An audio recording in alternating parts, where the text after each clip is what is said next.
கூவத்தூரில் உள்ள எம்எல்ஏக்கள் அனைவரும் சுதந்திரமாக உள்ளதாகவும் யாரையும் தாங்கள் அடைத்து வைக்கவில்லை என்றும் அதிமுக பொதுச் செயலாளர் வி.கே. சசிகலா தெரிவித்துள்ளார். காஞ்சிபுரம் மாவட்டம் கூவத்தூரில் கோல்டன் பே விடுதியில் அதிமுக எம்பிக்கள் தங்கியுள்ளது தொடர்பாக முதலமைச்சர் OPS அணியினர் விமர்சித்து வருகின்றனர். இந்நிலையில் இரண்டாவது முறையாக கூவத்தூர் சென்று அதிமுக எம்எல்ஏக்களை நேற்று சந்தித்த வி.கே. சசிகலா பின்னர் அவர்கள் முன்னிலையில் செய்தியாளர்களை சந்தித்தார். அப்போது அதிமுக எம்எல்ஏக்கள் யாரையும் தாங்கள் அடைத்து வைக்கவில்லை என்றும் அவர்கள் முழு சுதந்திரத்துடன் உள்ளதாகவும் வி.கே. சசிகலா தெரிவித்தார். மேலும் தமக்கு ஆதரவு தெரிவித்துள்ள எம்எல்ஏக்களின் குடும்பத்தினரை சிலர் மிரட்டுவதாகவும் வி.கே. சசிகலா குற்றம் சாட்டினார். அரசாங்கத்தை யாரும் எந்த நேரத்திலையும் தடை போட்டு நிறுத்திட முடியாது.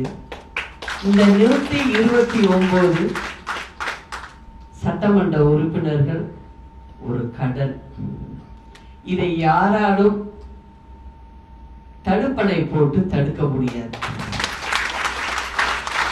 இந்த அனைத்து இந்திய அண்ணா திராவிட முன்னேற்ற கழகத்தையும்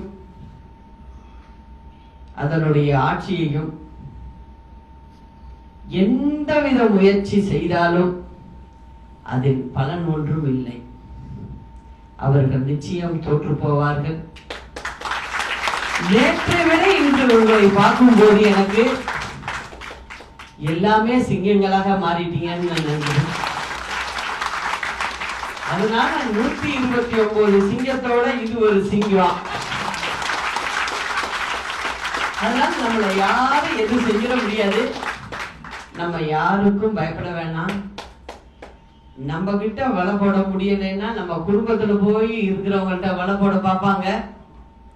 அதனால நீங்க எல்லாருமே ரொம்ப ஜாக்கிரதையா இருக்கணும்.